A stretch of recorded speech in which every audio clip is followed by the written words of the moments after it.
Caião, por que Maria Madalena é uma grande coadjuvante do Novo Testamento e desaparece em Atos?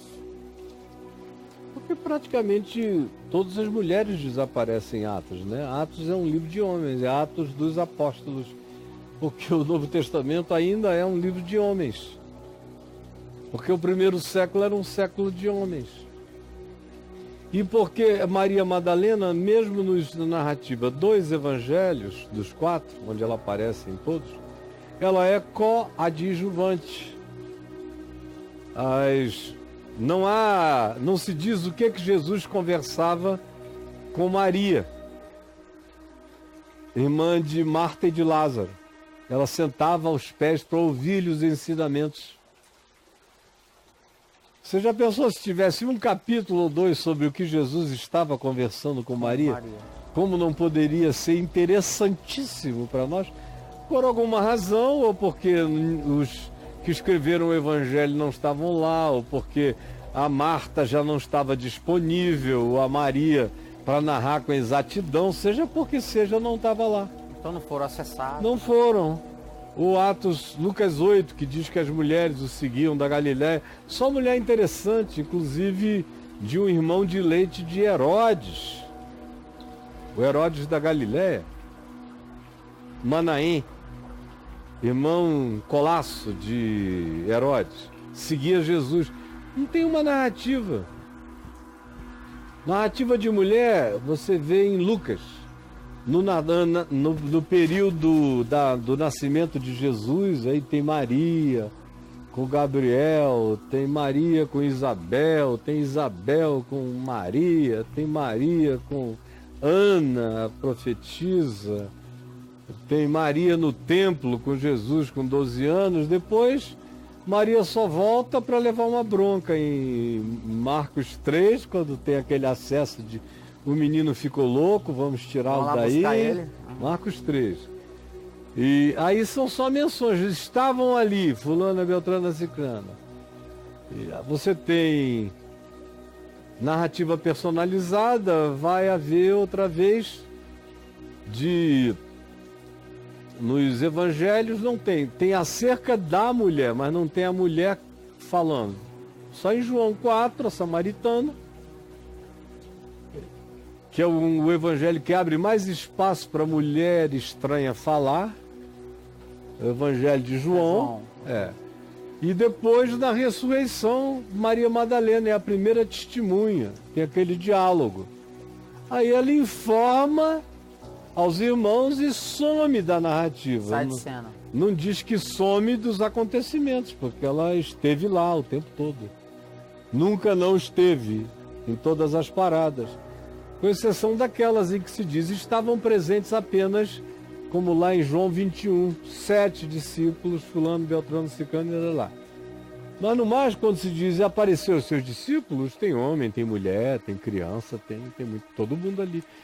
Paulo diz em Atos, em 1 Coríntios, no capítulo 15, que numa daquelas aparições na Galiléia, ele apareceu para mais de 500 de uma só vez. Estavam presentes, é uma reunião enorme, 500 pessoas com Jesus falando. Naquela época, então, era gente... Imagina, ainda hoje. Fecha um auditório com 500 pessoas, ou vai por uma praia com 500 pessoas. E um cara que estava morto, com ferimentos nas pés e nas mãos, uma aparência glorificada de transhistoriedade, que não estava aí, apareceu no meio, falou, e de repente, quando eles olham para o meio, ele já não está de novo. Falou 1 hora, 2 horas, 3 horas, e de repente já não está. Sem abrir nenhum portal para passar, ele só é. E quando ele não é, ele continua sendo, ele é. Então, respondendo aqui a pergunta, o mundo antigo não era um mundo de mulheres, assim como você tem muito poucas falas de Cleópatra. Você já leu um discurso de Cleópatra? E ela não é a princesa ptolomaica, lá do Egito. Você vê discursos de homens. A Bíblia é um livro masculino. Por quê? Porque é um livro tribal. É um livro onde mulher não tem voz. Mulher não tem fala. Mulher não tem permissão para falar em público. Era um escândalo.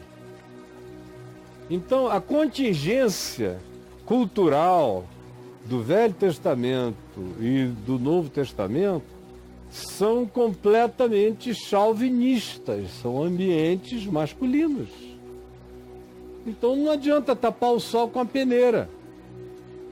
Quando Paulo diz, eu não permito que as mulheres falem na igreja, não é uma ordem divina, não. É um elemento de valor cultural. Ele está dizendo, e para vocês não escandalizarem todo mundo aí, porque aí também mulher não fala. Embora em Cristo o homem não seja maior que a mulher, nem a mulher maior que o homem, porque assim como a mulher é tirada do homem, o homem nasce da mulher, para que haja interdependência. Todavia, para que não os escandalizemos, eu não permito que a mulher fale na igreja. Não era por nada, não era por Deus, não era por coisa alguma, porque um Deus que tenha problema com mulher falando, pelo amor de Deus, não tinha se dirigido nem à mulher no Éden, né? Que é interessante, na presença de Deus a mulher fala no acontecimento mais importante da civilização humana, que é a virada entre o Homo sapiens, sem a sapiência da maldade, e o Homo sapiens com perversidade também, que é daquele ambiente de Gênesis 3. A mulher fala antes, a mulher fala durante, a mulher fala depois. É a evolução dos costumes tribais e dos clãs, a necessidade de dominação do homem como se fosse numa tribo de chimpanzés ou orangotangos. Não é nada tão diferente disso, de macho alfas, como entre leões ou qualquer animais. É uma evolução tribal, mamífera, animalesca. O Evangelho vem quebrar o ciclo dos machos alfas e instituir o ciclo das consciências lúcidas. Assim como Paulo diz, olha, o escravo obedeça ao seu senhor, o senhor trate bem o escravo. Mas ele está instituindo que a relação, segundo o Evangelho, tem que ser de escravos e de senhores? Não. Em Cristo não há escravo nem livre. Mas aqui entre vocês há. Então, já que essa porcaria existe, escravos, não sejam preguiçosos. E vocês, senhores, tratem bem aos seus escravos como irmãos, porque vocês têm o mesmo Senhor no céu. Mas não era a vontade dele, ele não tinha escravos, e se dessem para ele de presente ele não ia querer, porque para ele era uma blasfêmia, dada a altura da consciência dele, porque se a vossa justiça não exceder em muito a dos escribas, dos fariseus, a dos romanos, a das constituições, a dos hábitos e dos costumes dos povos, de modo algum entrareis no reino dos céus. É outra relação, é outro modo de ver. Então, mas respondendo, minha filha, era um mundo onde as mulheres serviam, onde o protagonismo era todo masculino. E o que a gente vai dizer além disso, senão que era assim? Era assim mesmo. E tem gente que, em nome dessa conjuntura, que não é nada além de cultura e conjuntura, não é nada além de maioria moral, de contingenciamento moral da época, não é nada além disso, quer trazer essa referência para hoje, quer instituir isso como política de governo. Aí eu digo, me tira o tubo. Me tira o tubo.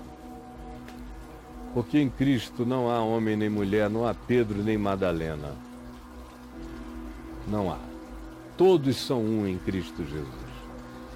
E para Jesus, a prova revolucionária de que ele pensa assim é tão grande que ele não dá nenhum psiu para Pedro ou João, que foram ao templo, ao túmulo cedo, viram os lençóis, João viu e creu, mas Jesus não faz psiu. Espera aí, deixa eu falar. Não, ele deixa eles irem e deixa a Madalena ficar só. Aí ele vem e ela está chorando e ele diz: mulher, por que choras? A quem procuras? Por trás. Aí ela, cheia de lágrimas, diz: Senhor, se tu o tiraste, dize-me onde tu o puseste e eu o levarei. Ela tinha ido buscar um defunto. Ela queria perfumar, melhorar, guardar, enterrar e chorar todo dia por ele. Aí Jesus, atrás dela, fala em aramaico: Maria. Não é em hebraico, é em aramaico, Maria. A prova disso é que ela responde a ele em aramaico. O nosso texto em João diz que ela fala Rabone e não Rabi, como seria em hebraico. Rabone.